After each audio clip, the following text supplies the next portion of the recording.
नमस्कार, आज की बात में आपका स्वागत है। आज सबसे पहले बात करेंगे प्रधानमंत्री नरेंद्र मोदी के बड़े डिप्लोमेटिक मिशन की। विदेश मंत्री एस जयशंकर प्रधानमंत्री मोदी का खास संदेश लेकर रूस गए हैं।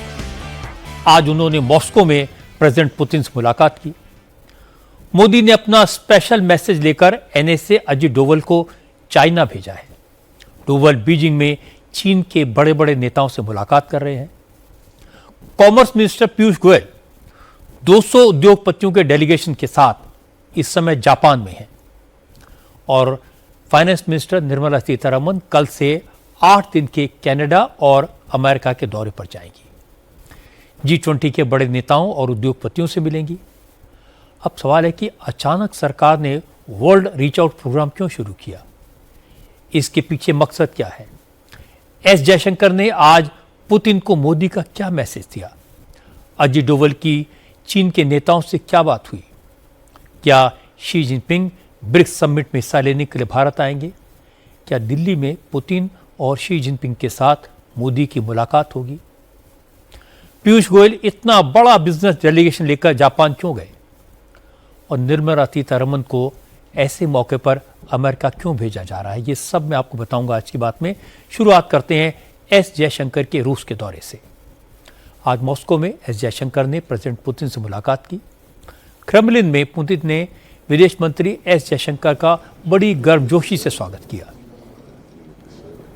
जयशंकर ने भी पुतिन को प्रधानमंत्री मोदी का पर्सनल मैसेज दिया और कहा कि प्रधानमंत्री चाहते हैं कि पुतिन ब्रिक्स समिट में हिस्सा लेने के लिए दिल्ली जरूर आए।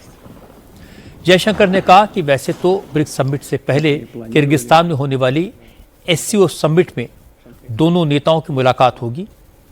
मोदी को इस मीटिंग का इंतजार है। पुतिन से मुलाकात से पहले जयशंकर ने रूस के फर्स्ट डेप्यूटी प्राइम मिनिस्टर समेत कई बड़े नेताओं के साथ बात की। बाद में इस सब की जानकारी पुतिन को दी और जयशंकर ने कहा कि भारत हमेशा से रूस को अपना सबसे भरोसेमंद दोस्त मानता है और रशिया ने भी भारत को कभी निराश नहीं किया। Excellency, he has given me a personal communication which I would like to hand over to you. We have this morning had a meeting of the Intergovernmental Commission. I think overall we have a good report to give to you. I think our economic cooperation, trade, energy, fertilizers, nuclear, other dimensions as well. I'd be pleased to speak about it in detail, but overall I think our economic cooperation has grown very significantly. Prime Minister Modi looks forward to meeting you at the SCO summit, then welcoming you in India for the BRICS summit, and in due course, as per your mutual convenience, having the annual summit. So we have, Excellency, I think a very strong picture of cooperation to present. Jaishankar कह रहे थे कि प्रधानमंत्री मोदी ने Putin के लिए एक personal message भेजा है। जयशंकर ने पुतिन को भारत रूस इंटर गवर्नमेंटल कमीशन की मीटिंग की जानकारी देते हुए कहा कि दोनों देशों के बीच सार्थक बातचीत हुई है। जयशंकर ने कहा कि भारत और रूस के बीच व्यापार, एनर्जी और न्यूक्लियर सेक्टर में सहयोग मजबूत हुआ है। इसमें काफ़ी बढ़ोतरी हुई है। जयशंकर ने कहा कि मोदी एससीओ मीटिंग के दौरान पुतिन से मिलने के लिए उत्सुक हैं और ब्रिक्स मीटिंग में उनकी मेज़बानी का भी इंतजार कर रहे हैं। पुतिन का ब्रिक्स मीटिंग के लिए अगले महीने भारत आना तय है। वो एक साल में दूसरी बार भारत आ रहे हैं। इससे पहले दिसंबर 2025 में पुतिन भारत आए थे और उस वक्त दोनों देशों के बीच व्यापार को लेकर बड़े समझौते हुए थे। रूस और चीन ने अगले 4 साल में आपसी व्यापार को $100 अरब तक ले जाने का लक्ष्य रखा है। इसके साथ साथ भारत के साथ भी रूस का व्यापार लगातार बढ़ रहा है। भारत अब रूस से तेल खरीदने वाला दूसरा सबसे बड़ा मुल्क बन चुका है। जयशंकर के साथ मीटिंग में पुतिन ने कहा कि रूस फर्टिलाइजर और न्यूक्लियर पावर के सेक्टर में भी भारत के साथ सहयोग बढ़ाना चाहता है। Уважаемый господин министр, дорогие коллеги, очень рад вас видеть, господин министр. Ваш визит сегодняшний подчеркивает тот уровень отношений, который давно... पुतिन जो कह रहे थे उसको मैं आपको हिंदी में बता देता हूं। प्रेसिडेंट पुतिन जयशंकर से कह रहे थे कि आपकी मॉस्को यात्रा बताती है कि रूस और भारत के रिश्ते कितने मजबूत हैं और दोनों देशों ने कई दशकों से इन रिश्तों को और ज़्यादा मजबूत किया है। हम हर क्षेत्र में सहयोग बढ़ाते रहेंगे। फर्टिलाइज़र, न्यूक्लियर पावर और हाईटेक सेक्टर में सहयोग करना हमारा एजेंडा है और हम मिलकर इन क्षेत्रों में काम करते रहेंगे। जिस वक्त जयशंकर मॉस्को में पुतिन से बात कर रहे थे उस वक्त एनएसए अजित डोवल बीजिंग पहुंचे। डोवल 2 दिन चीन में रहेंगे। इस दौरान वो चीन के विदेश मंत्री वांग यी से मिलेंगे। भारत ने अजित डोवल को और चीन ने वांग यी को दोनों देशों के बीच विवादित मुद्दों पर बात करने के लिए विशेष प्रतिनिधि बनाया है। डोवल का ये चीन दौरा इसलिए खास है क्योंकि दिल्ली में होने वाली ब्रिक्स समिट का न्योता चीन के प्रेसिडेंट शी जिनपिंग को भी भेजा गया है। हालांकि अभी तक चीन ने ये क्लियर नहीं किया है कि शी जिनपिंग ब्रिक्स समिट पे लेने के लिए भारत आएंगे या नहीं, लेकिन माना जा रहा है कि ब्रिक्स समिट से पहले सीमा विवाद के मसले पर अजित डोवल ग्राउंड वर्क करेंगे। सीमा विवाद पर चीन के नेताओं के साथ अजित डोवल की 25वें दौर की बातचीत होगी।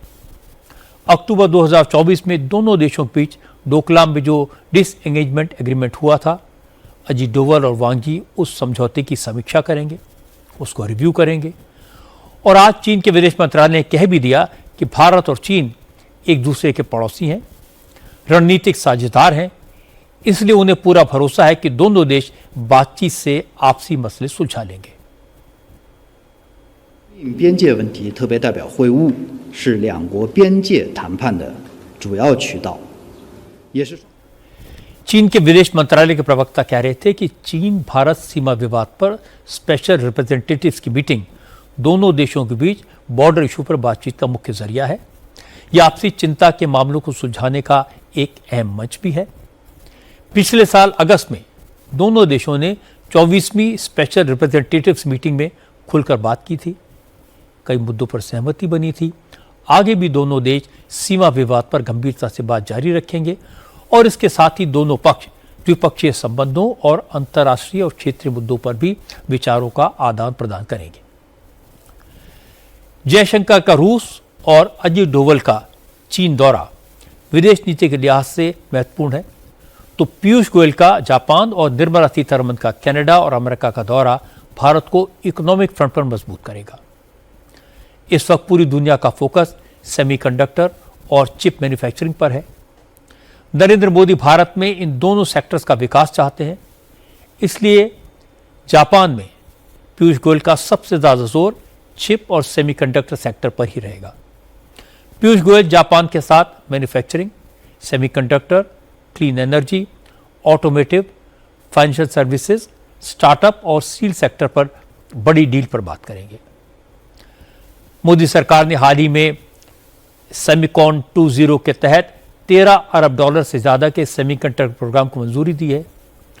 मोदी देश में सेमीकंडक्टर का पूरा इकोसिस्टम तैयार करना चाहते हैं। सरकार चाहती है कि चिप डिजाइन से लेकर fabrication, advance packaging, speciality materials, equipment manufacturing सब कुछ भारत में हो। I personally have led many delegations over the 12 years that I've been in government, but such a wide span of sectors expressing interest to do business with Japan is a vote of confidence to our partnership for growth, as the booklet which I believe we have shared with everybody speaks of the India-Japan Partnership for Growth. Our leaders have declared this year as the India-Japan Year of Shared Horizons, marking 75 years of diplomatic relations. 129 MOUs were signed, reflecting the depth of this partnership. Piyush Goyal ने कहा कि उन्होंने भारत सरकार के मंत्री के तौर पर 12 साल में कई डेलीगेशन को लीड किया है, लेकिन ये पहला मौका है जब अलग अलग सेक्टर से जुड़े कारोबारियों का इतना बड़ा डेलीगेशन जापान में आया है। इससे साबित होता है कि जापान के साथ कारोबार करने को लेकर इंडियन इंडस्ट्री कितनी उत्साहित है। पीयूष गोयल ने कहा कि कुछ दिन पहले जापान की प्रधानमंत्री भारत आई थी। इस दौरान दोनों देशों के बीच 129 MOU साइन हुए थे और ये बताता है कि दोनों देशों के बीच आर्थिक संबंध कितने गहरे हैं। पीयूष गोयल जापान की 4 दिन की यात्रा पर हैं, तो फाइनेंस मिनिस्टर निर्मला सीतारमण कल से 8 दिन के लिए दौरे पर कनाडा और अमेरिका जाएंगी। कनाडा में वहां के फाइनेंस और रेवेन्यू मिनिस्टर से मिलेंगी। भारत और कनाडा के बीच हाल के महीनों में energy, critical minerals, technology, innovation और सप्लाई चेन में सहयोग की संभावनाओं पर बात हुई है। निर्मला सीतारमण कनाडा की बड़ी कंपनियों के CEOs और प्रेसिडेंट के साथ राउंड टेबल कॉन्फ्रेंस करेंगी और इसके बाद फाइनेंस मिनिस्टर 28 अगस्त को अमेरिका जाएंगी। शिकागो, नॉर्थ कैरोलिना और न्यूयॉर्क में निर्मला सीतारमण के बड़े प्रोग्राम हैं। शिकागो में वो दुनिया के बड़े बड़े इन्वेस्टर्स के साथ राउंड टेबल कॉन्फ्रेंस करेंगी। इसके बाद निर्मला सीतारमण शिकागो यूनिवर्सिटी में Polsky center for entrepreneurship and innovation का दौरा करेंगी। नॉर्थ कैरोलिना के एशविल में G20 देशों के वित्त मंत्रियों और सेंट्रल बैंक से गवर्नर्स की मीटिंग होगी। अपने दौरे के आखिरी चरण में निर्मला सीतारमण अमेरिकी शेयर बाजार नैस्डैक भी जाएंगी। बेल रिंगिंग सेरेमनी में हिस्सा लेंगी। अजित डोवल की चीन में वांगी से मीटिंग शी जिनपिंग की भारत यात्रा का एजेंडा पक्का करेगी। जयशंकर की पुतिन से मुलाकात रूस के प्रेसिडेंट की इंडिया विजिट की तैयारी का हिस्सा है। पीयूष गोयल 4 दिन जापान में रहकर भारत के लिए सेमीकंडक्टर और क्लीन एनर्जी को नेक्स्ट लेवल पर ले जाने का काम करेंगे। निर्मला सीतारमण कनाडा में एनर्जी और मिनरल्स को लेकर समझौते करेंगे और अमेरिका में वहां की बड़ी बड़ी कंपनियों के CEOs के साथ राउंड टेबल में इन्वेस्टमेंट के लिए अवसर इंश्योर करेंगी। इस समय पूरी दुनिया में भारत सबसे मजबूत स्थिति में है। स्टेबल सरकार है, इन्वेस्टमेंट के लिए अपॉर्चुनिटीज हैं। भारत के लिए ये बड़ा अवसर है और इस समय प्रयास ये है कि इस अवसर को हाथ से न जाने दिया जाए। भारत के रिश्ते अमेरिका, चीन, रूस और जापान के साथ कारोबार के क्षेत्र में और पक्के हों, इसकी बहुत जरूरत है। अब बात योगी आदित्यनाथ की। योगी ने आज उस विषय पर बात की जिस पर राजनीति तो बहुत होती है, लेकिन नेता साफ साफ बात करने से डरते हैं। लेकिन योगी आदित्यनाथ मनुस्मृति पर खुलकर बोले। योगी आज रायबरेली में थे। रायबरेली राहुल गांधी का संसदीय क्षेत्र है। राहुल गांधी आजकल घूम घूम कर नौजवानों के साथ प्रोग्राम कर रहे हैं। पुणे में उन्होंने अपने कार्यक्रम में मनुस्मृति का जिक्र किया था और महिलाओं से मनुस्मृति की गुलामी वाली मानसिकता की जंजीर तोड़ने का आह्वान किया। आज योगी ने रायबरेली में राहुल को करारा जवाब दिया। योगी ने कहा कि मनुस्मृति पर खुलकर चर्चा होनी चाहिए। इसमें जो गलत बातें हैं वो बतानी चाहिए, लेकिन जो अच्छी बातें कही गई हैं उनकी भी अनदेखी नहीं होनी चाहिए। योगी ने कहा कि कांग्रेस हमेशा भारत की विरासत की, हमारी सांस्कृतिक परंपराओं की नेगेटिव छवि पेश करती है। राहुल गांधी भारत की पारिवारिक व्यवस्था को खत्म करना चाहते हैं, इसलिए वो मनुस्मृति की गलत व्याख्या कर रहे हैं। योगी ने कहा कि हर चीज को शक की नजर से देखना, अपमान करना राहुल की आदत बन चुकी है और ये खतरनाक है। उन्होंने बयान दिया कि महिलाएं मनुस्मृति के बंधन को तोड़ करके अब बाहर आ जाएं। राहुल जी एक राहुल गांधी के रूप में आपसे देश बहुत अपेक्षा नहीं करता है, कोई अपेक्षा नहीं करता है, लेकिन भारत की संसद में, भारत की सर्वोच्च पंचायत में नेता प्रतिपक्ष के रूप में आपको देश के लोकतंत्र के प्रति जवाबदेही बनाता है। आप मनु पर या राम पर या भारत की विरासत पर टिप्पणी करते हैं। मनु को जानना है तो आप अथर्ववेद पढ़िए, शतपथ ब्राह्मण पढ़िए, मत्स्य पुराण पढ़िए,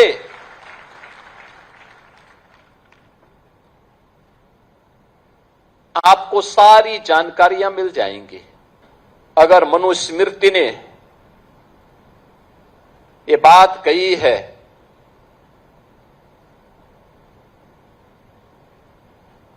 आप बताइए सही बात क्या है। और आप भारत के बच्चों को, भारत के नौनिहालों को उस दिशा में क्यों ले जाना चाहते हैं जहां पर किसी माता को या किसी अन्य व्यक्ति को बाद में लज्जित होकर के माफी मांगनी पड़े। आपने देखा होगा जंतर मंतर में अभी एक बेटी ने प्रधानमंत्री जी मोदी जी के प्रति किस प्रकार की अभद्र भाषा का प्रयोग किया था, और बाद में उस बेटी की मां, वह बेटी भी अपने शब्दों को वापस लेती है, माफी मांगती है। उसकी माता पिता ने भी इस बात को स्वीकार किया कि उनकी बेटी ने गलत बोला है। आप क्यों अर्बन नक्सलियों के हाथों भारत की वर्तमान पीढ़ी के भविष्य को खराब करना चाहते हैं? क्यों भारत की विरासत को बर्बाद करना चाहते हैं? क्यों भारत के भविष्य के साथ खिलवाड़ करना चाहते हैं? दुर्भाग्य से भारत की परंपरा को, भारत के मूल्यों को, भारत के आदर्शों को विस्मृत करके, उसको भ्रम में डाल करके कुछ लोगों ने एक ठेका सा ले लिया है भारत के खिलाफ षड्यंत्र करने का। मैं बहुत शक हूं उन चीजों को देख करके। इसके बाद योगी ने राहुल को मनुस्मृति का महत्व बताया। योगी ने कहा कि मनुस्मृति में महिलाओं की सुरक्षा की बात कही गई है, समाज में हर व्यक्ति के कर्तव्य बताए गए हैं। हो सकता है इसमें कुछ बातें आज के हिसाब से गलत लगें, लेकिन यह भी तो सही है कि महिला के बिना परिवार नहीं हो सकता। क्या मां के बिना बेटे का अस्तित्व हो सकता है? क्या पिता का अस्तित्व बेटी के बिना हो सकता है? क्या पति का कोई अस्तित्व पत्नी के बगैर हो सकता है? योगी ने कहा कि हमारे समाज में महिलाएं पूजनीय हैं, जननी हैं। महिलाओं की सुरक्षा को गुलामी के रूप में पेश करना गलत है। योगी ने कहा जहां तक मनुस्मृति का सवाल है तो अधकचरे ज्ञान के कारण उसे गलत बताना ठीक नहीं है। राहुल गांधी ने भी मनुस्मृति पढ़ी नहीं होगी और उस पर ज्ञान बखार रहे हैं। योगी ने कहा कि मनुस्मृति ने दुनिया को काल गणना दी, दिन, महीने, वर्ष और युग का कॉन्सेप्ट दिया, समय की सबसे सटीक गणना की। लेकिन यह सब बताने के बजाय राहुल गांधी ऊंची बयानबाजी कर रहे हैं। इससे सावधान रहने की जरूरत है। आपको मनुस्मृति को मानना है मानिए, नहीं मानना है मत मानिए, लेकिन मनुस्मृति की अच्छाइयों को भी बताइए और बुराइयों को भी बताइए। बहस करिए इस पर। अथर्ववेद जिसकी चर्चा करता हो, शतपथ ब्राह्मण में जिसकी चर्चा हुई हो, महाभारत जिसके बारे में चर्चा करता और मत्स्य पुराण जिसकी महिमा का गान करता हो, उस मनु को आप अपमानित क्यों करना चाहते हैं? लेकिन याद रखना, आज भी हर सनातनी जिस काल गणना को मानता है, वह काल गणना किसी और ने नहीं दी है। राहुल जी, वह काल गणना मनु ने दी है, और वह काल गणना है जब पलक झपकता है उसको निमेष कहते हैं। हमारे यहां काल गणना पलक झपकने को निमेष कहते हैं। 25 निमेष का एक काष्ठा होता है और एक 30 काष्ठा का एक कला, 30 कला का एक मुहूर्त और 30 मुहूर्त का एक अहोरात्र। अहोरात्र का मतलब एक पूरी रात और दिन मिलाकर के एक अहोरात्र होता है। 15 दिन यानी एक 15 अहोरात्र का एक पक्ष होता है और 2 पक्ष का यानी कृष्ण पक्ष और शुक्ल पक्ष, हर महीने में 2 पक्ष चलते हैं, तो 2 पक्ष का एक माह होता है। 6 माह का एक अयन होता है और 2 अयन का एक वर्ष होता है। 43,32,000 वर्ष का एक महायुग हमने माना है, एक पर्याय माना है। 31 पर्याय को एक मनवंतर के रूप में माना है और 14 मनवंतर को एक कल्प के रूप में माना है। यह भारत का काल गणना है और ये किसी और ने नहीं। राहुल जी, ये आपके नाना ने नहीं दिया है, पर नाना ने नहीं दिया है, आपकी दादी ने नहीं दिया है, ये दिया है मनु ने दिया है, ये मनु ने दिया है। असल में राहुल गांधी ने महिलाओं को लेकर जो बयानबाजी की वो मनुस्मृति के 9वें अध्याय पर आधारित है। इसके एक श्लोक में महिलाओं की सुरक्षा की बात कही गई है। लिखा गया है कि महिलाओं को पुरुषों के नियंत्रण में रखना चाहिए। इसी अध्याय के एक दूसरे श्लोक में कहा गया कि महिला बचपन में पिता, जवानी में पति और बुढ़ापे में बेटों की सुरक्षा में रहती है। अब यह वाकई में ओरिजिनल मनुस्मृति में है या नहीं, इसको लेकर विवाद है। कुछ विद्वानों का कहना है कि एक अंग्रेज स्कॉलर ने मनुस्मृति में ये बातें जोड़ दी थी। लेकिन अगर किसी जमाने में किसी ग्रंथ में कुछ गलत बातें कही गई हैं तो उनकी आलोचना करने में, उनका विरोध करने में कोई प्रॉब्लम नहीं है। लेकिन राहुल गांधी ने कुछ गिनी चुनी बातों को कोट किया। असल में मनुस्मृति में कुल 12 अध्याय हैं, 2664 श्लोक हैं। इसमें पूरा न्याय शास्त्र है, राजनीतिक व्यवस्था का जिक्र है, राजा और प्रजा के कर्तव्यों का वर्णन है। महिलाओं और वर्ण व्यवस्था को लेकर जो बातें कही गई हैं वो आज के जमाने के हिसाब से ठीक नहीं है। इसीलिए योगी ने कहा कि आधी बात बताना, अधूरा सच सामने पेश करके मनुस्मृति को सियासी हथियार बताना ठीक नहीं है। और ये बात सही भी है, क्योंकि मनुस्मृति का नाम लेकर तमाम नेता बयानबाजी करते हैं। इससे महिलाओं और दलितों के खिलाफ एक ब्राह्मणवादी ग्रंथ बताया जाता है। इसका इस्तेमाल महिलाओं और दलितों को भड़काने के लिए किया जाता है। लेकिन यह भी सच है कि सनातन में तो कहा गया है, यत्र नार्यस्तु पूज्यन्ते रमन्ते तत्र देवता। जहां नारी की पूजा होती है, देवता वहीं निवास करते हैं। लेकिन हमें बात करनी चाहिए नए जमाने की, आज के जमाने की। बीजेपी के लीडर सुधांशु त्रिवेदी ने कहा कि नरेंद्र मोदी के प्रधानमंत्री बनने के बाद महिलाओं को 3 करोड़ घर उनके अपने नाम से मिले। महिलाओं के लिए 16 करोड़ शौचालय बनाए गए। महिलाओं को गैस मिले, इसके लिए उज्ज्वला योजना शुरू की गई। और महिलाओं के करीब 32 करोड़ से ज्यादा जनधन बैंक अकाउंट खुले ताकि डिजिटली सारा पैसा उनके नाम पर ट्रांसफर हो सके। अगर ये फैक्ट्स एंड फिगर सही हैं तो फिर कम से कम राहुल गांधी ये नहीं कह सकते कि मोदी की सरकार बनने के बाद महिलाओं को अधिकार नहीं मिले, सम्मान नहीं मिला। अब संसद में 33% आरक्षण नरेंद्र मोदी की इसी सोच का हिस्सा है। इसके बाद योगी ने एक और ऐसी बात कह दी जिससे कांग्रेस के नेताओं को मिर्ची लगी। योगी ने यूपी कांग्रेस के अध्यक्ष अजय राय के अयोध्या दौरे का जिक्र किया और कहा कि कांग्रेसियों का चरित्र दोगलेपन से भरा है। आजकल कांग्रेस के नेता राम राम चिल्ला रहे हैं, अयोध्या में आकर भगवान के दर्शन का नाटक करते हैं, इसके बाद मछली भात की पार्टी करते हैं। योगी ने कहा कि कांग्रेस ने बेशर्मी की सारी हदें लांघ दी। आस्था के स्थल पर मछली का भोजन किसी को शोभा नहीं देता। प्रभु राम से करोड़ों लोगों की आस्था जुड़ी है, लेकिन कांग्रेस को इन सब से कोई लेना देना नहीं है। कल कांग्रेस के प्रदेश अध्यक्ष का आपने आचरण देखा होगा। हनुमानगढ़ी में दर्शन करने जाते हैं और बाहर जाकर के मछली का दावत उड़ाते हैं, ये राम राम चिल्लाते हैं। बेशर्मी की भी एक सीमा होती है। किसने कहा था फिर मंदिर जाने के लिए? अरे जो खाना था बाहर खा लेते, अयोध्या के बाहर खा लेते। लेकिन उनके कार्यालय में यह है इनका दोहरा आचरण। गिरगिट भी शर्मा जाता है इन लोगों के सामने। तो वो भी शर्मा जाता होगा कि मनुष्य के रूप में हमारी कौन सी ऐसी प्रजाति हो गई है कि जो वहां मंदिर में राम राम चिल्ला रहे हैं, बजरंगबली के सामने दंडवत होने का ढोंग कर रहे हैं, लेकिन बाहर जाकर के मछली की दावत उड़ा रहे हैं। मछली की दावत उड़ा रहे हैं। इनकी पुराना इतिहास है इस प्रकार का।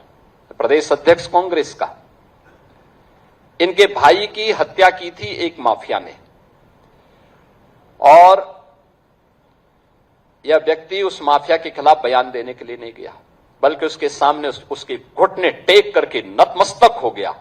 अपने भाई के हत्यारे को यह व्यक्ति दुर्दांत माफिया के सामने घुटना टेक चुका था।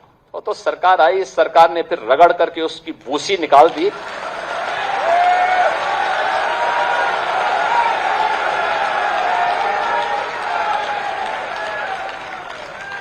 अन्यथा इन लोगों ने तो प्रदेश को माफिया प्रदेश बना दिया था, पहचान का संकट खड़ा कर दिया था। असल में अजय राय कल अयोध्या गए थे, उन्होंने हनुमानगढ़ी में दर्शन किए। इसके बाद वो निषाद समाज के कार्यक्रम में शामिल हुए। इस भोज में मछली की दावत दी गई, इसकी वीडियो सर्कुलेट हुए। अजय राय पर अयोध्या की पवित्रता को भंग करने के आरोप लगे। आज योगी ने कांग्रेस के नेताओं को ढोंगी करार दिया, इससे अजय राय तिलमिला गए। उन्होंने तुरंत योगी को जवाब दिया। अजय राय ने कहा कि योगी झूठ बोल रहे हैं, उन्होंने अयोध्या में मछली नहीं खाई। अगर योगी एक भी सबूत दे दें कि उन्होंने मछली खाई तो वो अपने पद से इस्तीफा दे देंगे, और अगर आरोप साबित न हुए तो योगी को इस्तीफा दे देना चाहिए। हम सब लोग सनातनी हैं और सनातन धर्म का पूरा पालन करने वाले लोग हैं, काशीवासी हैं, और भाजपा की तरह दिखावटी नहीं है, इनकी तरह मेरा दोगला चरित्र नहीं है। मैं अगर कोई काम करूंगा तो डंके की चोट पर उसको बताऊंगा और कहूंगा। अगर योगी जी के पास मेरी कोई फोटो वीडियोस हैं मछली खाते हुए, सामने दिखा दें, मैं तत्काल इस्तीफा देने के लिए उनको मांगना नहीं पड़ेगा, मैं खुद इस्तीफा दे दूंगा। नहीं है तो योगी जी को गेरुआ वस्त्र पहनकर वो बोल रहे हैं संत हैं, सनातनी हैं और गोरखनाथ पीठ के महंत हैं, उनको तत्काल मुख्यमंत्री पद से इस्तीफा देना पड़ेगा। तुरंत इस्तीफा दें और साबित करें, मेरा फोटो वीडियोस कहीं है, दिखा दें। मैं बिल निश्चित तौर से मैं तैयार बैठा हूं कि मैंने सनातन धर्म का अपमान किया है। ये तो रोज सनातन का अपमान करते हैं। ये अब इनके राष्ट्रीय अध्यक्ष नॉनवेज खाते हैं आंध्रा में और कहते हैं कटहल खा रहे हैं। साउथ के में कहीं भी व्यंजन में कटहल है क्या? ये पूरी तरीके से झूठे और केवल जनता को ठगने वाले लोग हैं। और निषाद समाज का तो काम ही है मछली पालन करना, मछली बेचना, मछली खाना। वो निषाद समाज का अपमान कर रही है भाजपा। निषाद समाज कभी भूलेगा नहीं और भारतीय जनता पार्टी को निश्चित तौर से सबक सिखाएगा। कोई मछली खाए या ना खाए ये उसका निजी मामला है, लेकिन जब चुनाव आते हैं तो ये बातें खूब उछलती हैं। जब लोकसभा के चुनाव हो रहे थे, तेजस्वी यादव ने हवा में लहरा लहरा कर फिश खाई थी। तब आरोप लगा था कि नवरात्रों में मछली क्यों खाई। बंगाल के चुनाव हुए तो उल्टा हुआ। ममता बनर्जी ने लोगों से कहा अगर बीजेपी आई तो बंगालियों के मांस खाने पर पाबंदी लगा देगी। अब सरकार बनने के बाद बंगाल में खूब मछली खाई जा रही है। अभी कुछ दिन पहले नितिन नवीन की थाली में नॉनवेज खाना मीडिया में चर्चा का विषय बना। बीजेपी ने चैलेंज किया कि शाकाहारी खाने को झूठ-मूठ नॉनवेज बताया जा रहा है। अब कांग्रेस के नेताओं के मछली खाने से विवाद खड़ा हुआ। इस बार सेंसिटिव बात यह कि ये मछली अयोध्या में परोसी गई, इसीलिए अयोध्या की पवित्रता भंग करने का आरोप लगा। तो कांग्रेस को सफाई देनी पड़ी कि उन्होंने मछली नहीं खाई। अब बिहार की बात करते हैं। आज बिहार से चौंकाने वाली तस्वीरें आई। बिहार के हेल्थ मिनिस्टर निशांत कुमार सीतामढ़ी में सरकारी हॉस्पिटल का इंस्पेक्शन करने पहुंचे। हॉस्पिटल के डॉक्टर्स के सामने मरीजों के रिश्तेदारों ने मंत्री महोदय को बताया कि सरकारी हॉस्पिटल में दलालों का नेटवर्क कैसे काम करता है, कैसे मरीजों को सरकारी हॉस्पिटल से प्राइवेट हॉस्पिटल में रेफर किया जाता है। प्राइवेट हॉस्पिटल में मरीजों से इलाज के नाम पर वसूली होती है और इसमें दलाल का हिस्सा भी तय होता है। बिहार के हेल्थ मिनिस्टर जब सीतामढ़ी के सदर हॉस्पिटल पहुंचे तो वहां न तो डॉक्टर थे, न नर्सिंग स्टाफ था। जिन लोगों की ड्यूटी थी उनमें से ज्यादातर गायब थे। हॉस्पिटल में न दवाएं थी, न साफ सफाई, पीने के पानी तक का इंतजाम नहीं था। निशांत जब अफसरों से इस बदहाली के बारे में पूछ रहे थे, उसी वक्त कुछ मरीजों के रिश्तेदार सामने आए और मंत्री जी को कैमरों के सामने डॉक्टर्स और दलालों की मिली भगत से चल रहे नेटवर्क के बारे में बताने लगे। एक शख्स ने बताया कि उसके परिवार का एक सदस्य जल गया था, उसे सदर हॉस्पिटल लाया गया, लेकिन उसी वक्त एक दलाल आया। उसने सरकारी हॉस्पिटल के स्टाफ से बात की। नर्सिंग स्टाफ ने बर्न इंजरी के मरीज को एक प्राइवेट हॉस्पिटल में रेफर कर दिया। हेल्थ मिनिस्टर निशांत कुमार ने हॉस्पिटल स्टाफ से पूछा कि इमरजेंसी के मरीज को प्राइवेट हॉस्पिटल रेफर क्यों किया गया, किसने रेफरल बनाया, तो कोई जवाब नहीं मिला।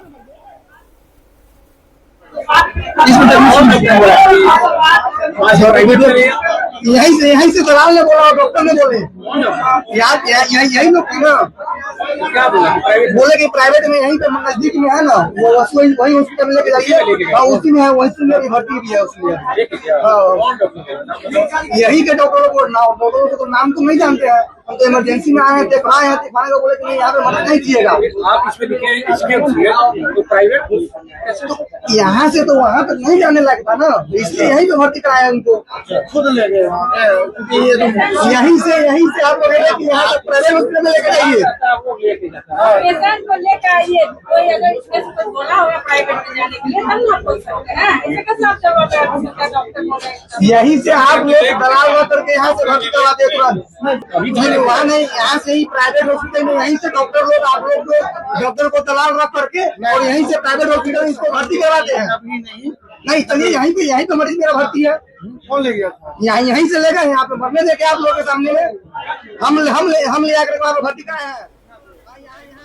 निशांत कुमार ने हॉस्पिटल स्टाफ को पेशेंट के लिए जरूरी इंतजाम करने का ऑर्डर दिया, एम्बुलेंस से मुजफ्फरपुर भेजने को कहा, साथ ही पेशेंट के फैमिली मेंबर्स को अपना मोबाइल नंबर दिया। निशांत ने कहा कोई दिक्कत हो तो वो सीधा उन्हें कॉल करके बताए। अगर वहाँ बर्न नहीं अगर डायरेक्ट पीएमसी से बात करेंगे, एम्बुलेंस का व्यवस्था इसके लिए कर दीजिए। ठीक है, इसको देख लो, रात भर अभी रहने दो, इमरजेंसी है, सुबह 5-6 बजे तक ठीक नहीं रहेगा। भैया वो ले लीजिए ना, आप वीडियो इसको सवेरे एसकेएमसीएच भेजना है एम्बुलेंस के साथ, कोई दिक्कत के साथ अपना नंबर दीजिए, इसको ख्याल से नंबर है। निशांत कुमार जिस सदर हॉस्पिटल में अचानक पहुंच गए थे वो 50 बेड्स का हॉस्पिटल है। इस हॉस्पिटल में 22 सरकारी डॉक्टर हैं, लेकिन ज़्यादातर डॉक्टर ड्यूटी से गायब रहते हैं। निशांत कुमार ने कहा उन्होंने हॉस्पिटल की बद इंतज़ामी को अपनी आंखों से देखा, वो इन हालत के लिए जिम्मेदार अफसरों के खिलाफ एक्शन लेंगे। उनको बिजली की भी समस्या है, खाने पे भी नहीं ठीक कर रहे हैं, रेडियोलॉजिस्ट की समस्या है।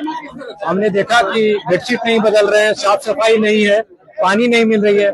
इससे जुड़े जो भी अधिकारी है, मैंने सीए साहब से नाम पूछा है, वो मुझे लिस्ट बना के देते हैं, मैं उस पर कार्रवाई करता हूँ। अभी तो देखता हूँ, मैं नाम मांगता हूँ। अब जैसे जैसे जो एजेंसी थी, रेडियोलॉजिस्ट की है, एम्बुलेंस की है, आउटसोर्स आपके स्ट्रेचर की है, तो मैं देखता हूँ कि वो लोग काम क्यों नहीं कर रहे हैं। हॉस्पिटल में हमने देखा साफ सफाई नहीं है, बेडशीट नहीं होता है चेंज, और पर्दा नहीं है, कोई डॉक्टर एप्रन नहीं पहने हुए है, फिर जी हाँ बेडशीट नहीं मिलता है, रेडियोलॉजिस्ट की कमी है, एमएस नहीं है। तो हमने बोला है कि लिस्ट आप हमको दीजिए कि हमें क्या करना है, हमें क्या दवा देनी है, हमें क्या रेडियोलॉजिस्ट देना है या अपैरेटस देना है, कितना एमएस चाहिए, हमें मतलब कि कितने मैन पावर चाहिए, तो हमने लिस्ट मंगाया। बिहार में हॉस्पिटल की खराब हालत कोई सीक्रेट नहीं है। भारत सरकार के फिगर्स के मुताबिक बिहार में मरने वाले हर 3 व्यक्ति में से 2 की मौत गलत इलाज से या इलाज की कमी के कारण होती है। बिहार में सालाना लगभग 5 लाख लोग इसी तरह मौत का शिकार हो जाते हैं। सीएजी की 2024 की रिपोर्ट में बताया गया था कि सरकारी हॉस्पिटल्स की बिल्डिंग्स बना दी गई, एक्सरे और अल्ट्रासाउंड जैसी मशीनें लगा दी गई, लेकिन टेक्नीशियंस की कमी से सब कुछ बेकार हो गया। ग्रामीण इलाके के हॉस्पिटल्स में तो डॉक्टर्स को अपॉइंट किया जाता है, लेकिन डॉक्टर वहाँ जाना ही नहीं चाहते। बहुत सारे ऐसे केसेस मिले जब वो शहर में रहकर अपनी प्रैक्टिस करते हैं और हाजिरी गांव के हॉस्पिटल में लगवा देते हैं। अब बिहार सरकार ने राज्य का स्वास्थ्य बजट बढ़ाकर 21,270 करोड़ रुपए कर दिया है। इस साल के आखिर तक 3,200 नए हेल्थ सेंटर्स बनाने का लक्ष्य है, लेकिन जब तक डॉक्टर्स नहीं होंगे, टेक्नीशियंस नहीं होंगे, ये सारी प्लानिंग बेकार हो जाएगी। इसलिए अगर बिहार में हॉस्पिटल की हालत सुधारनी है तो हेल्थ मिनिस्टर को लार्जर लेवल पर सोचना होगा। बिहार से ही आज एक और इंटरेस्टिंग खबर आई। बिहार पब्लिक सर्विस कमीशन के एग्जाम कंट्रोलर को एक मुहावरा कहना भारी पड़ गया। उन्होंने अपने बयान के लिए माफ़ी मांगी, फिर भी उन्हें सस्पेंड कर दिया गया। दरअसल पटना के गर्दनी बाग में बीपीएससी TRE 4 एग्जाम को लेकर स्टूडेंट्स प्रोटेस्ट कर रहे हैं। छात्रों की मांग है कि बीपीएससी का एग्जाम एक बार में लिया जाए, प्री और मीन्स नहीं होने चाहिए, एग्जाम में नेगेटिव मार्किंग की व्यवस्था भी खत्म की जाए। इन्हीं मांगों पर सरकार का पक्ष रखने के लिए बीपीएससी के एग्जाम कंट्रोलर राजेश कुमार सिंह कैमरों के सामने आए। उन्होंने कहा कि यूपीएससी में 3-3 चरणों में परीक्षा होती है। यूपी, मध्य प्रदेश, हरियाणा, महाराष्ट्र समेत तमाम राज्यों के पब्लिक सर्विस कमीशन के एग्जाम भी 2 चरणों में होते हैं, इसलिए बीपीएससी के एग्जाम भी 2 फेज में होंगे। राजेश कुमार सिंह ने कहा कि नेगेटिव मार्किंग भी लागू रहेगी। चूंकि आंदोलन कर रहे छात्र बीपीएससी के टॉपर की कॉपी का एक स्क्रीनशॉट दिखाकर मार्किंग में गड़बड़ी का आरोप लगा रहे थे। जिस स्टूडेंट ने बीपीएससी में 3री रैंक हासिल की थी, उसकी कॉपी के उन 2 क्वेश्चंस को दिखाया जा रहा था जिसके आंसर्स उसने लिखे नहीं थे। इस पर भी एग्जाम कंट्रोलर ने सफाई दी। राजेश कुमार सिंह ने उस स्टूडेंट की पूरी आंसर शीट दिखा दी और कहा कि 6 नंबर के क्वेश्चन को छोड़कर उस कैंडिडेट ने बाकी सब सवालों के सही जवाब दिए, इसलिए उसने टॉप किया। बीपीएससी में कहीं कोई गड़बड़ी नहीं हुई। पहले मैं बता दूं कि उसको GS2 में बहुत अच्छा अंक मिला है, एसए में बहुत अच्छा अंक मिला है। GS1 में 7 नंबर क्वेश्चन के 5 हिस्से थे, 7A, B, C, D, E। 2 हिस्से का 7B और 7E का शायद उसने आंसर नहीं दिया है। 7B उसने नहीं लिखा है, ठीक है, और 7C उसने नहीं लिखा है, ठीक है ना। और इसमें नंबर भी उसको 0 मिला हुआ है, नॉट अप्लीकेबल, और इसमें 0 नंबर आया हुआ है। 6 नंबर के थे, 12 अंक का नहीं दिया। इससे क्या दिक्कत है? उसमें उसको कम नंबर भी आया है। नंबर तो चूंकि हम डाल चुके हैं वेबसाइट पर, तो ये कोई बड़ी बात नहीं। बाकी कॉपी उसकी 1 नंबर कॉपी है। आप एक चीज़ जान लीजिए, दिक्कत कहाँ होती है ना, कॉपी से दिखाने से नहीं होता है। मैंने अभी एक लड़की का कॉपी देख रहा था, उसने 1.5 पन्ने में यही लिखा है कि मुझसे गलती हो गई ऑप्शनल सेलेक्ट करने में, मुझे फलाना ऑप्शनल नहीं सेलेक्ट करना चाहिए था। अब ये सब कथा कहानी पर क्या नंबर? आप दूर से हम दिखाएंगे, देखिए इस लड़की ने लिखा है, इसको नंबर नहीं मिला है। अरे भाई, प्राइमरी चीज़ नंबर मिलने का है आपके उत्तर की गुणवत्ता। वो हम लोग के समय में कहते थे बित्ता से नाप के नंबर देना, आप केवल कॉपी भर दीजिएगा, उससे नंबर थोड़ी मिलेगा। इसके बाद भी छात्रों के प्रोटेस्ट को लेकर बार बार सवाल पूछे गए तो एग्जाम कंट्रोलर को गुस्सा आ गया। उन्होंने एक कहावत का सहारा लिया और इसी चक्कर में फंस गए। सबसे बड़ी बात ये है कि अगर आपको लगता है कि आपके आरोपों में कुछ तथ्य है तो कोर्ट क्यों नहीं चले जाते हैं? ये तो 70th के पीटी वाला हाल है कि हाँ सबूत है, कोर्ट में जाके सब धराशायी हो गए। नहीं, ये आयोग का काम नहीं है। सुनिए प्रीतम जी, एक कहावत सुने होंगे, इसको काट दीजिएगा, हाथी चले बाजार कुत्ता भौंके हजार। आयोग का काम नहीं है। पारदर्शिता के साथ मेरा काम करना है, अगर कहीं गड़बड़ी है तो सर फोरम खुला हुआ है। एग्जाम कंट्रोलर राजेश कुमार सिंह के इस बयान से छात्र भड़क गए। स्टूडेंट्स ने कहा कि एग्जाम कंट्रोलर ने जिस तरह के शब्दों का इस्तेमाल किया वो उनके अहंकार का सबूत है और बिहार के नौजवान इसे बर्दाश्त नहीं करेंगे। सरकार कुत्ता बोल रही है हम लोग को। हम लोग जो सम्राट चौधरी मुख्यमंत्री बने हैं, हम लोगों को कुत्ता बोली जा रही है। तो हम लोग वोट दे कुत्ता हैं जो उनको वोट देकर बनाए हैं। हम लोग क्या कुत्ता किस बोले? कोई एक मुहावरे का इस्तेमाल किया उन्होंने कि कुत्ता भौंके हजार हाथी चले बाजार, यानी हम पर जो बार बार आरोप लगाए जा रहे हैं हम उसकी सफाई इस तरह से नहीं देंगे। जिनको जो बातें कहनी है वो कहते रहे। तो कुत्ता तो हम ही लोग को ना बोला गया, तो हम ही लोग ना उनको वोट देकर जितवाते हैं। कुत्ते ही ना, कुत्ता ही वोट से मुख्यमंत्री बने हैं। मिथिलेश तिवारी जो शिक्षा मंत्री है, वो शिक्षा मंत्री कुत्ते की वोट से बने हुए हैं। शिक्षा मंत्री से संभल नहीं रहा, उनको बोलने का कुछ बोलते हैं कुछ। हम ही लोग वोट देते तभी ना वहाँ पे गए हैं, वो कुत्ता ही वोट देता है तभी ना वहाँ पे गए हैं। ये क्या बात हुई? स्टूडेंट के कौन कुत्ता बोलता है? उनकी मानसिकता कहाँ गई है? बीपीएससी के अधिकारियों ने बच्चों को कहा कुत्ता भौंके हजार हाथी चले बाजार। अब ये सोचने की बात है कि सबसे पहले ये पीटी मेंस की बात कहां से आती है? पीटी मेंस की बात वहां से आती है जब एईडीओ का पेपर लीक इन लोगों से संभला नहीं। अपना चिप्पी ये लोग साट नहीं सकते हैं, अपना भ्रष्टाचार का रास्ता ये लोग बंद नहीं कर सकते हैं, अपने बीपीएससी के अंदर के आयोग के लोगों को जांच नहीं करा सकते हैं। जो 15 लाख शिक्षक अभ्यर्थियों के ऊपर जबरदस्ती ये लोग थोप रहे हैं, हम लोग को कतई मंजूर नहीं है। तो उनको कहने दीजिए, उनको वक्त आने पर उनको पता चल जाएगा। आज वो पोस्ट पे तो बहुत बोल रहे हैं ना, लेकिन ऐसा मत है कि उनको पोस्ट से हटना पड़ जाए, फिर कुछ बोलने लायक नहीं रह जाएंगे। जब प्रारंभिक परीक्षा में आप हमारे सब्जेक्ट से क्वेश्चन ही नहीं पूछ रहे हैं तो नहीं होगा सर। तो ये जबरदस्ती तो आप सोचिए, जब हमारे सब्जेक्ट से क्वेश्चन ही नहीं पूछे जाएंगे तो क्वालिटी वाले बच्चे कैसे पास हो पाएंगे। 2.5 सालों से 1.5 लाख सीट पर वैकेंसी देने का वादा किया गया था। ये समय टालने के लिए, सिर्फ एक समय टालने के लिए ये नया प्रयास किया जा रहा है सर। छात्रों ने नाराजगी जाहिर की तो एग्जाम कंट्रोलर राजेश कुमार सिंह को भी समझ में आ गया कि उनसे गलती हो गई है। उन्होंने माफी मांगी, लेकिन तब तक देर हो चुकी थी। मुख्यमंत्री सम्राट चौधरी राजेश कुमार सिंह को सस्पेंड कर चुके थे। आज छात्रों के विभिन्न मुद्दों को लेकर प्रेस कॉन्फ्रेंस की गई थी, जिसमें मेरे द्वारा एक लोकोक्ति बताई गई थी, जिसको कि सोशल मीडिया पर कुछ तोड़ मरोड़ कर पेश किया जा रहा है अन्य संदर्भ में। मैं कहना चाहता हूं कि मेरा किसी व्यक्ति विशेष या समूह को ठेस पहुंचाने का कोई इरादा नहीं था। अगर किसी की भावनाएं इससे आहत हुई तो मैं खेद व्यक्त करता हूं। जो जितने बड़े पद पर होता है उसे अपनी जुबान पर उतना ही ज़्यादा कंट्रोल रखना पड़ता है।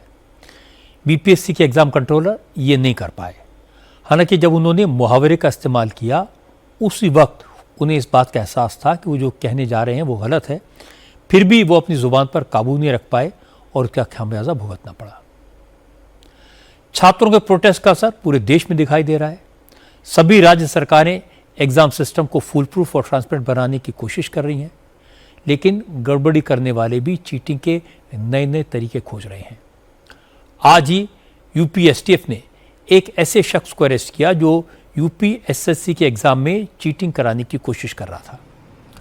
लखनऊ के दयानंद कन्या इंटर कॉलेज में परीक्षा दे रहे ब्रजेश यादव को हाईटेक तरीके से नकल करते हुए गिरफ्तार किया गया।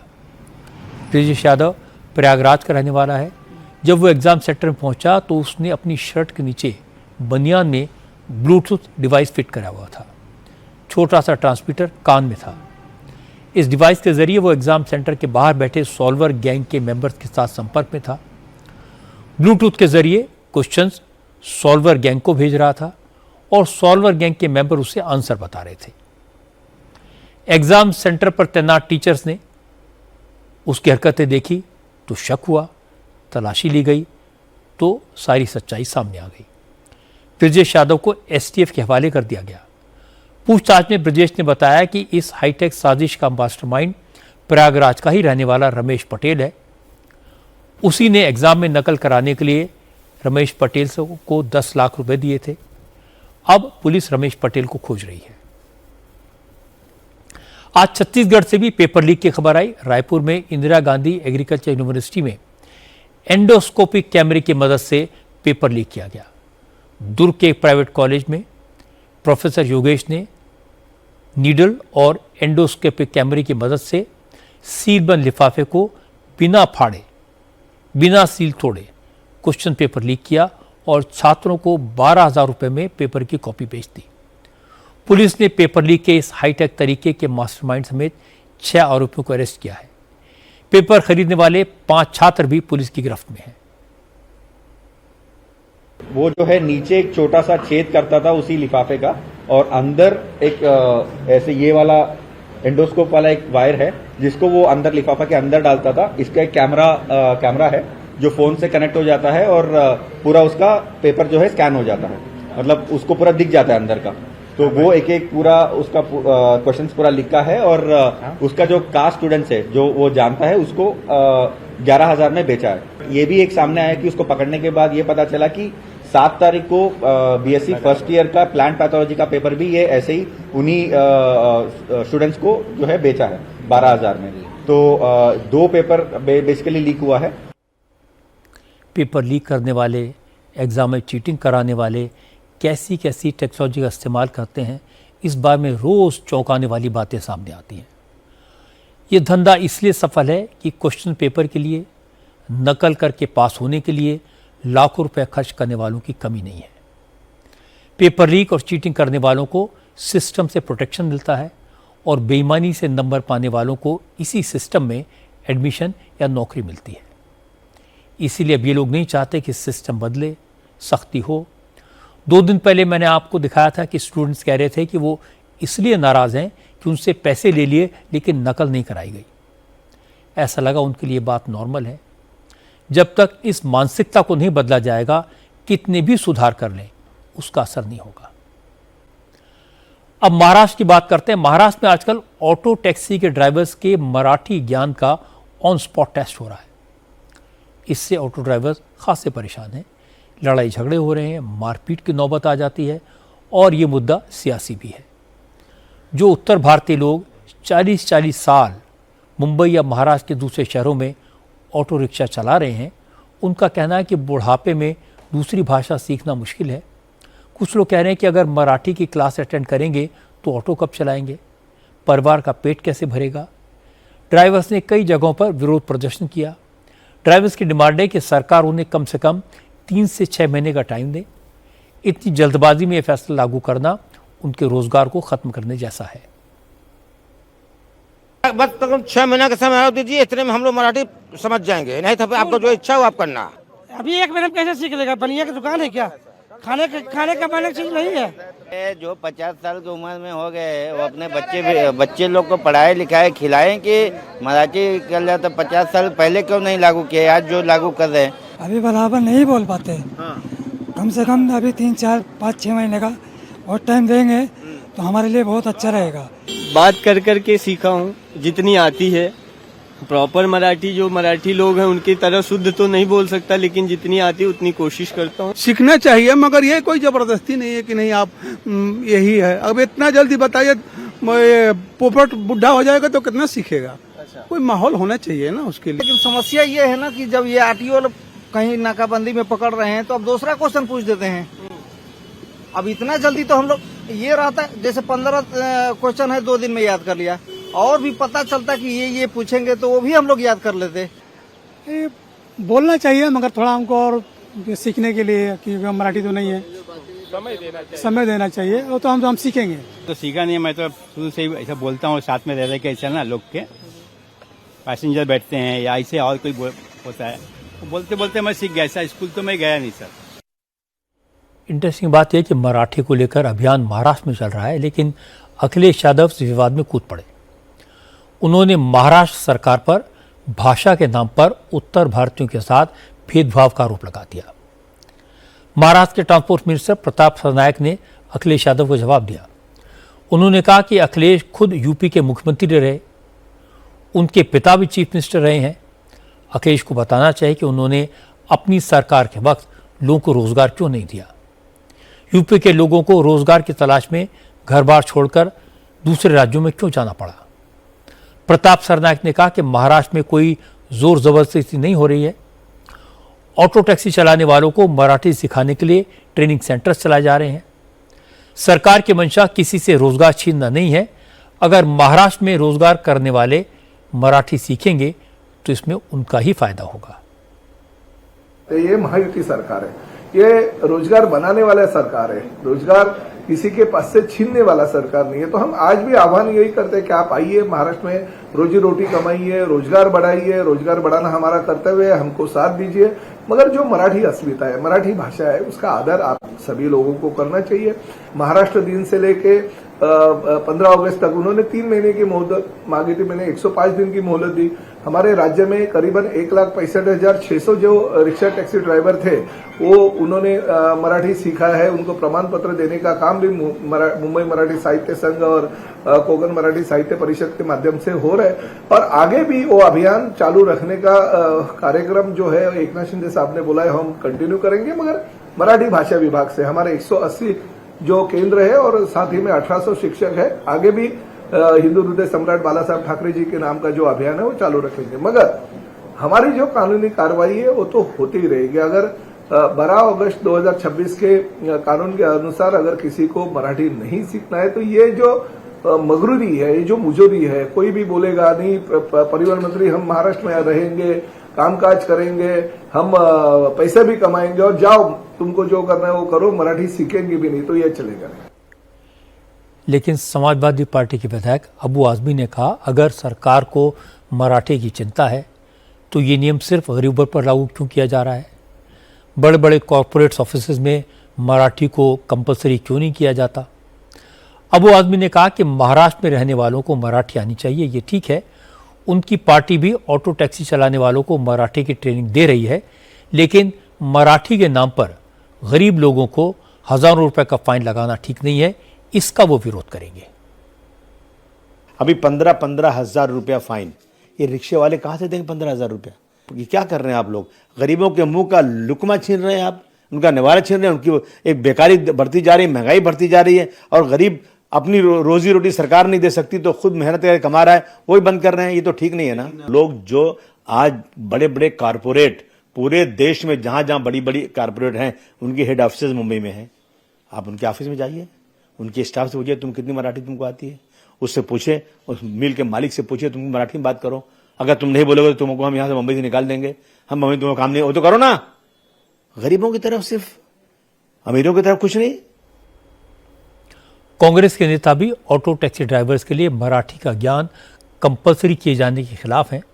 नसीम खान ने कहा कि बीजेपी सरकार भाषा के आधार पर समाज को बांटना चाहती है, इसे बर्दाश्त नहीं किया जाएगा।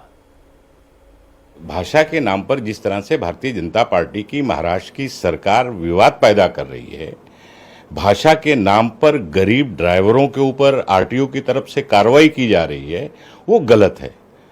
अगर मराठी भाषा सीखनी चाहिए, उसमें दो राय नहीं है। मराठी मुंबई में रहते हैं, महाराष्ट्र में रहते हैं, काम करते हैं, तो मराठी आनी चाहिए, मराठी भाषा का सम्मान होना चाहिए। लेकिन भाषा के नाम पर इस तरह का अत्याचार गरीबों पर, रिक्शा ड्राइवर पर, टैक्सी ड्राइवर पर, जो आरटीओ सरकार की गाइडलाइन के मुताबिक आरटीओ कर रही है, वो गलत है। समय बढ़ाना चाहिए, लोगों को वक्त देना चाहिए, और अचानक इस तरह से डिक्टेटरशिप का कायदा या कानून बनाकर और गरीबों के ऊपर अन्याय और अत्याचार रिक्शा और टैक्सी ड्राइवर करना उचित नहीं है। लोग इसका विरोध कर रहे हैं। विरोध भाषा का नहीं है, विरोध भाषा के नाम पर जो राजनीति महाराष्ट्र की बीजेपी शिवसेना सरकार कर रही है उसका है। इस विवाद पर एनडीए के उत्तर भारतीय नेता भी परेशान हैं। आज संजय निरुपम ने ट्रांसपोर्ट मिनिस्टर प्रताप सरनायक से मुलाकात की। मराठी के चक्कर में ऑटो टैक्सी ड्राइवर्स को हो रही परेशानियों के बारे में बताया। संजय निरुपम ने कहा कि सरकार की नीयत तो साफ है, लेकिन ट्रांसपोर्ट डिपार्टमेंट के अफसर गड़बड़ी कर रहे हैं, ऑटो ड्राइवर्स को परेशान किया जा रहा है, ये ठीक नहीं है। जमीनी हकीकत यह है कि बहुत सारे ऑटो वालों के खिलाफ आरटीओ वाले एक्शन ले रहे हैं। आरटीओ के अधिकारी कितने साफ सुथरे हैं ये सबको पता है। जहां मौका मिला कुछ वसूलने का, वो वसूलने में लग जाते हैं। मेरे पास जो शिकायतें आ रही हैं कि आरटीओ वाले जिन लोगों को मराठी नहीं आती उनके लाइसेंस जब्त कर रहे हैं, परमिट जब्त कर रहे हैं, उन पर फाइन मार रहे हैं, ये गलत है। तो मैंने कहा कि आपका जो 12 अगस्त का आदेश है उस आदेश में सुधार करिए, नए सिरे से अपने आरटीओ अधिकारियों को निर्देश दीजिए कि जिन चालकों को, जिन ड्राइवरों को अभी भी मराठी का ज्ञान पूरा नहीं मिला है, उनको परेशान न करे, हरास न करे। बीजेपी ट्रांसपोर्ट यूनियन के अध्यक्ष हाजी आराफात शेख ने ऑटो ड्राइवर से सियासी बयानबाजी के चक्कर में न फंसने की अपील की। हाजी आराफात शेख ने कहा कि कुछ लोग चाहते हैं कि ऑटो ड्राइवर्स हड़ताल करें, सड़क पर उतरें, महाराष्ट्र में हाहाकार मचे, इसीलिए अफवाहें फैलाई जा रही हैं। इनसे सावधान रहने की जरूरत है।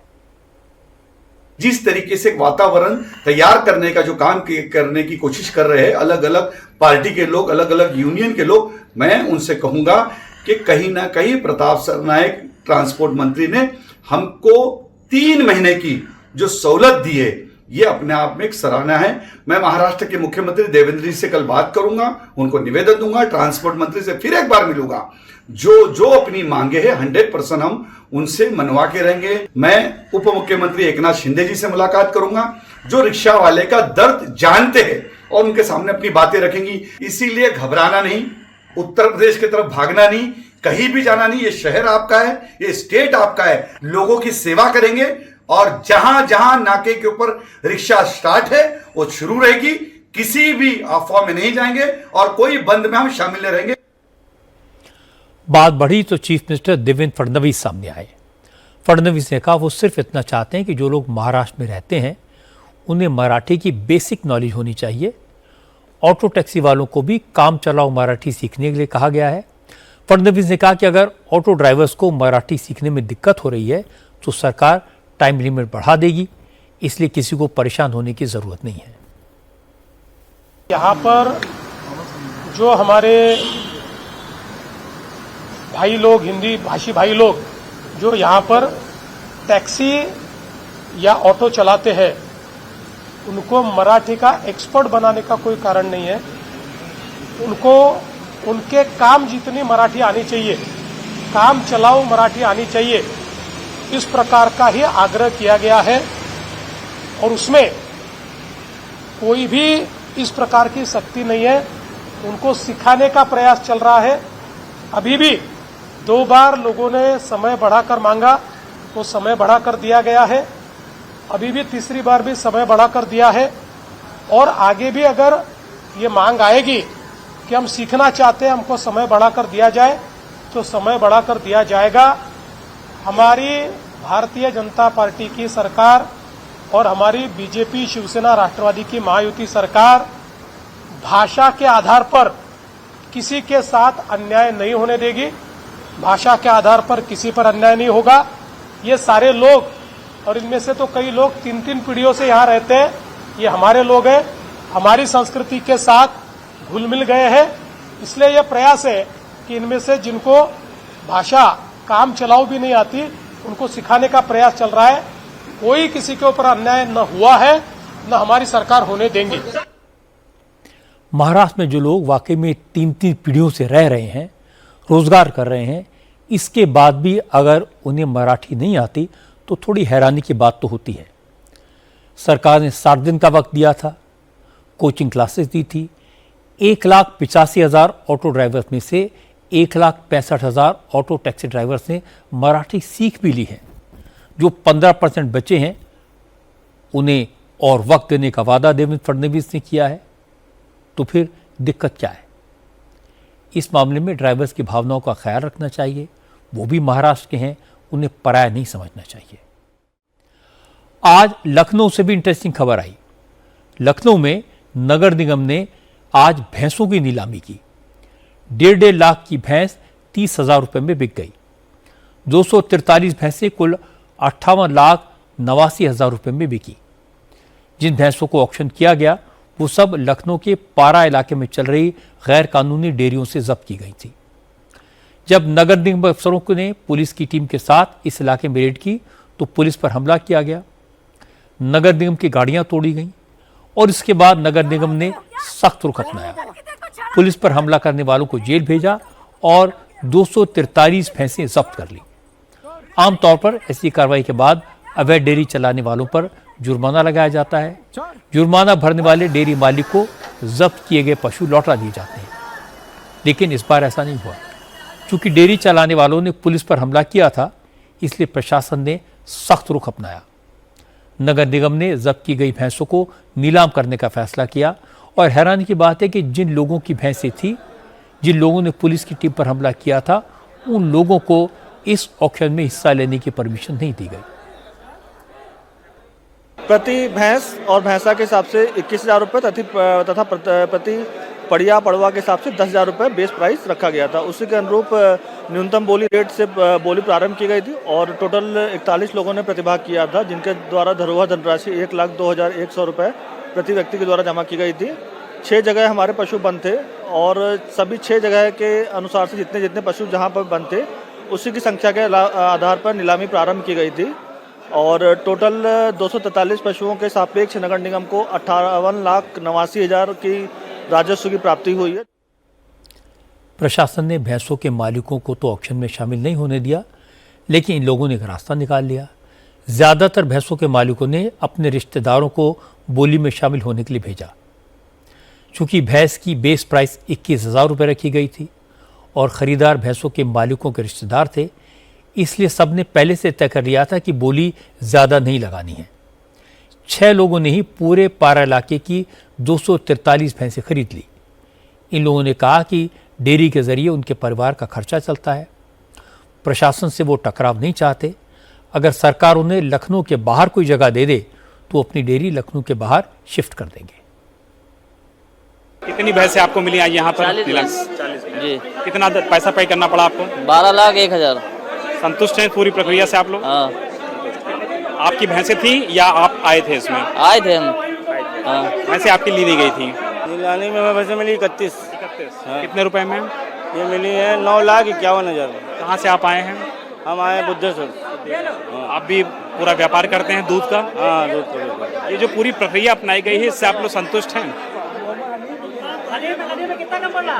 प्रक्रिया से संतुष्ट नहीं है, बस ये है कि गेहूं के साथ घुन पीस रहे हैं। क्या नाम है आपका? वसीम। कितनी भैंसें मिली आपको? 31।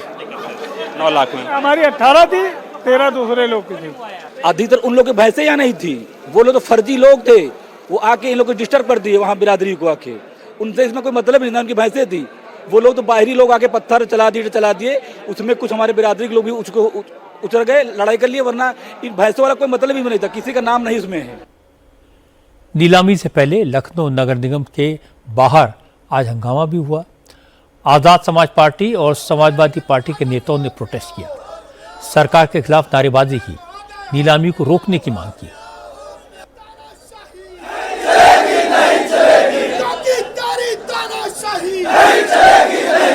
गुंडागर्दी नहीं चलेगी,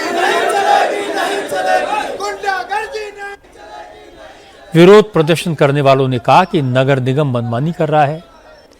डेयरी वालों से जब्त की गई भैंसें नीलामी के नाम पर बूचड़ खाना चलाने वालों को बेची जा रही हैं। कहाँ ले पाएंगे? खाने पीने भरे तक बचे नहीं पा रहा है और नीलामी खातिर कहाँ धरे?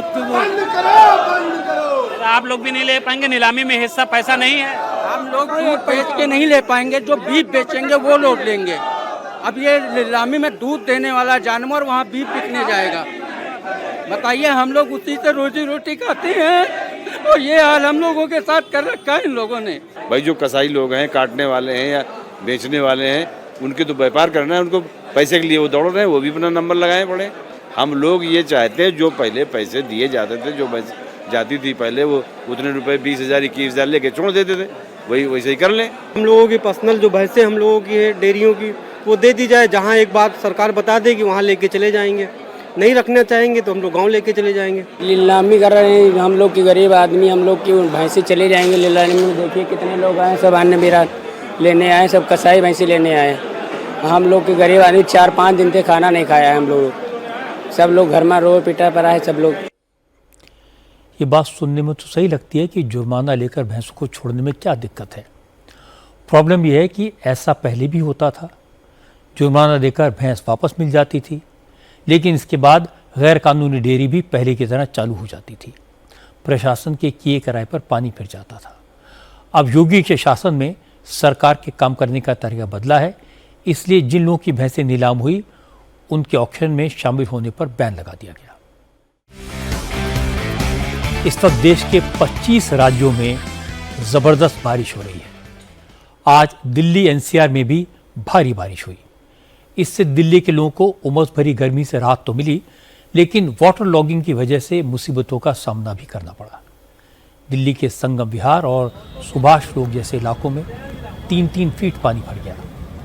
स्कूल बसें और गाड़ियां बारिश के पानी में फंस गईं। Lutyens Delhi, Mathura road, Connaught place, Bhairu Marg और ITO के आसपास लोग कई घंटों तक जाम से जूझते हैं।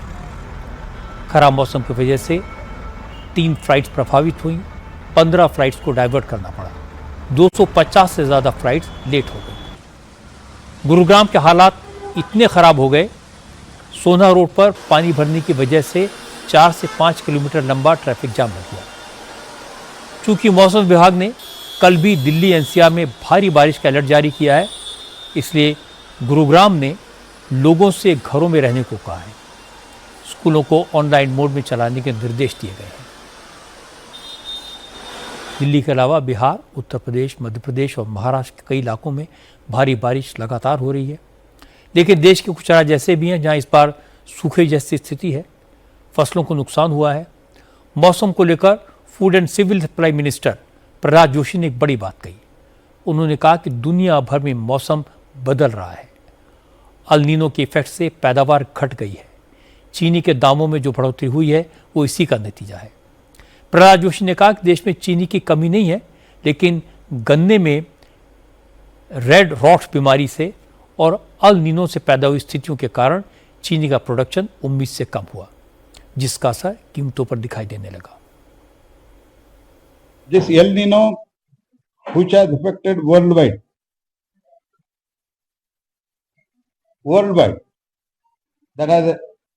it has shown its effect, and also war. Except this, entire 12 years of Modi government, in spite of the COVID के महामारी के बावजूद भी inflation was lowest.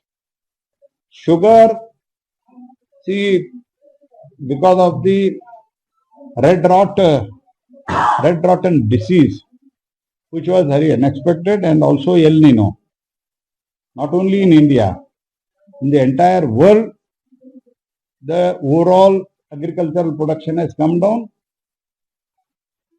So like sugar, तो हमारा एक्सपेक्टेशन था 330 to 340 lakh ton. What is the requirement of India?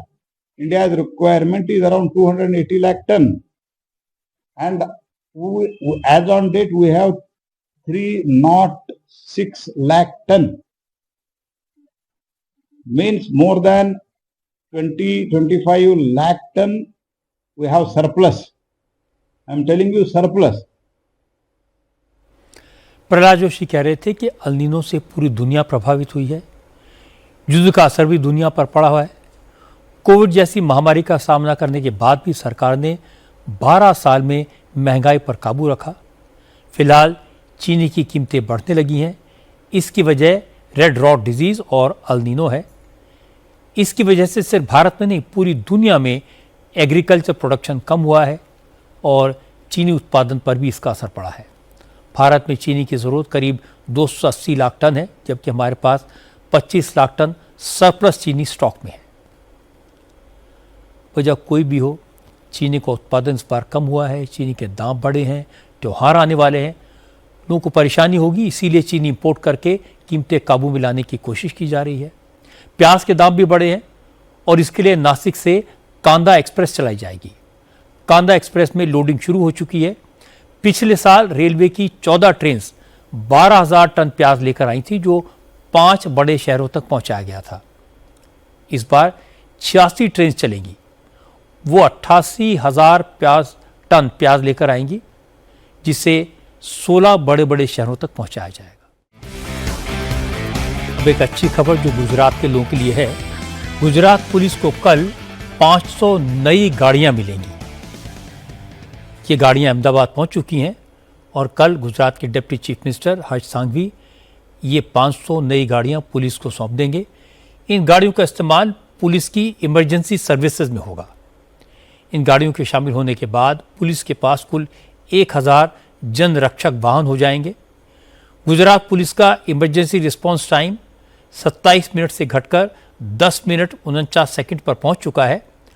अब 500 गाड़ियां शामिल हो जाएंगी तो यह टाइम और कम होगा। गुजरात पुलिस ने इमरजेंसी रिस्पांस के लिए SOP लागू किए हैं। नए सिस्टम के तहत थानों की सीमा बहाना नहीं बनेगी। क्राइम स्पॉट के नज़दीक 112 इमरजेंसी सर्विस की जो गाड़ी मौजूद रहेगी, सूचना मिलते ही वो तुरंत रवाना होगी। इसके अलावा पुलिस ने ओला, उबर, रैपिडो और भारत टैक्सी ऐप्स में भी 112 पैनिक बटन इंटीग्रेट कर दिया है। इनमें हर गाड़ी पर एक ASI या हेड कांस्टेबल, 2 कांस्टेबल और 1 ड्राइवर की ड्यूटी रहेगी। आखिर में एक नज़र कल की बड़ी खबरों पर। दिल्ली में कल प्रधानमंत्री नरेंद्र मोदी की अध्यक्षता में कैबिनेट की मीटिंग होगी। कल NSA अजीत डोवल बीजिंग में चीन के फॉरेन मिनिस्टर वांग यी के साथ मीटिंग करेंगे। तृणमूल कांग्रेस के 20 बागी सांसदों के खिलाफ अभिषेक बनर्जी के पिटीशन पर सुप्रीम कोर्ट में सुनवाई होगी। BPSC एग्जाम प्रोसेस में बदलाव की मांग को लेकर स्टूडेंट्स कल पटना में मुख्यमंत्री आवास का घेराव करेंगे।